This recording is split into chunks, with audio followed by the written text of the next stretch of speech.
what is up everyone? Welcome back to our YouTube channel. So for today's video, I'm going to teach you how to create a partial invoice in QuickBooks. So first, you may want to head over to QuickBooks and make sure that you're logged into your account. And to start, we're just going to first head over to settings. Just click on the settings button. Then next is click on account and settings. Next in the left corner, click on sales.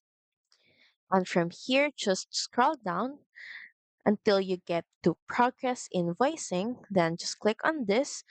So make sure that you toggle this setting on that says create multiple partial invoices from a single estimate. So just toggle this on, then click on update. Then once done, just head over and click on save and done. And now we're just going to create our partial invoice. And to start, click on the new button and click on invoice. And from here, all you have to do is enter in all the details about this invoice, starting with the customer. Just choose the customer and add in other details. And next in this section is the most essential part in creating our partial invoice. So first is we're going to fill out the service date.